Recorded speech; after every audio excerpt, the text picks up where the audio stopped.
بسم اللہ الرحمن الرحیم۔ السلام علیکم ورحمۃ اللہ وبرکاتہ۔ اللہ کے نام سے شروع جو نہایت مہربان اور رحم والا ہے۔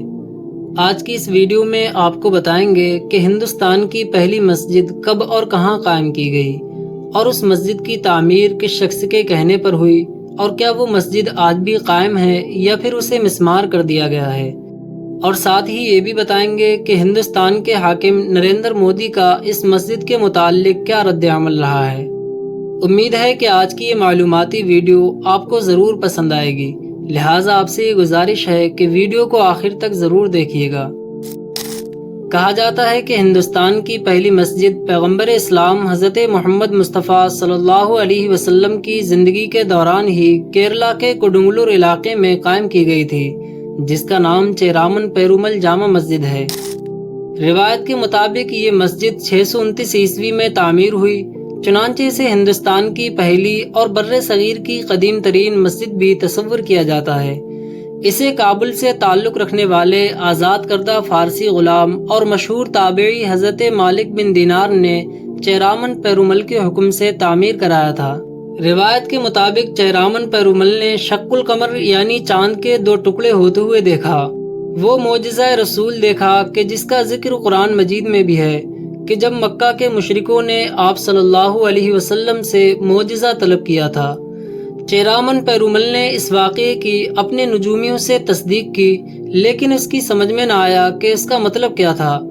عرب کے تاجر اس وقت کی عالمی بندرگاہ مالابار پہنچے اور بادشاہ کے دربار میں حاضر ہونے کی اجازت لینے آئے۔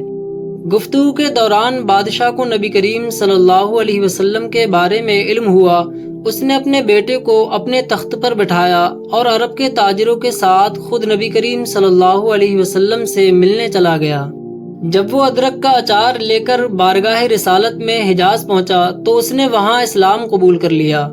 چیرامن پیرومل نے صحابی رسول اور جمہور کے قول کے مطابق مشہور تابعی حضرت مالک بن دینار کو خط دے کر کوڈنگلور اپنے بیٹے کے پاس بھیجا اور وہاں پر مسجد بنانے کی خاص ہدایت کی۔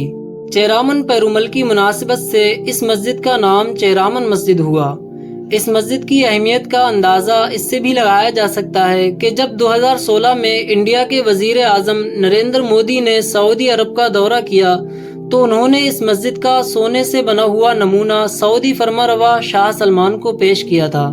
مسجد کی انتظامیہ کمیٹی کے سربراہ ڈاکٹر محمد سعید کے قول کے مطابق موجودہ عمارت کا اندرونی حصہ 15ویں صدی کا ہے۔ یہ مسجد کئی مرتبہ تعمیر کے عمل سے گزر چکی ہے۔ ڈاکٹر محمد سعید کا کہنا ہے کہ یہ کم و بیش 400 نمازیوں کی گنجائش والی مسجد تھی، جس کا 1974 تک کوئی گنبد یا مینار نہیں تھا۔ 1341 عیسوی میں ایک تباہ کن سیلاب اور زلزلے کی وجہ سے مسجد کو شدید نقصان پہنچا۔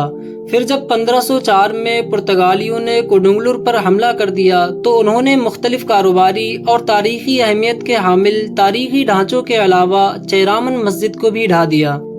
پرتگالیوں کی طرف سے ڈھائے جانے کے بعد اس مسجد کی اسی صدی میں نئے سرے سے تعمیر ہوئی اور 1974 تک اسی شکل میں نماز کی ادائیگی کے لیے استعمال ہوتی رہی۔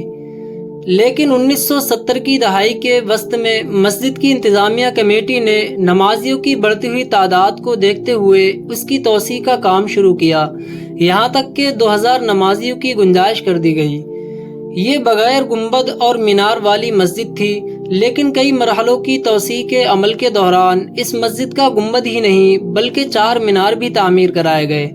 اس وجہ سے مسجد کی اپنی اصل شکل و صورت برقرار نہ رہ سکی اور اس نے ایک ایسی مسجد کا روپ اختیار کر لیا جو کسی بھی لحاظ سے تاریخی نظر نہیں آ رہی تھی۔ ڈاکٹر محمد سعید کہتے ہیں کہ کیرلا حکومت کے محکمہ سیاحت نے موزیری ہیریٹیج منصوبے کے تحت اس مسجد کے قدیم اور اصل شکل و صورت کی بحالی پر اب تک کم و بیش 1 کروڑ روپے خرچ کر دیے ہیں۔ ہم مسجد کی کھوئی ہوئی انفرادیت کو لے کر بہت زیادہ متفکر تھے، لیکن حکومت سامنے آئی اور اس نے مسجد کو اپنی اصل شکل میں بحال کرنے کا ذمہ لے لیا۔ کئی سال کی محنت کے بعد اب یہ مسجد اسی شکل و صورت میں نظر آ رہی ہے جو اس نے 16ویں صدی میں تزئین نو کے بعد اختیار کی تھی۔ ویڈیو اچھی لگی ہو تو ویڈیو کو لائک اینڈ شیئر کریں اور اسی طرح معلوماتی ویڈیو دیکھنے کے لیے چینل کو سبسکرائب کریں۔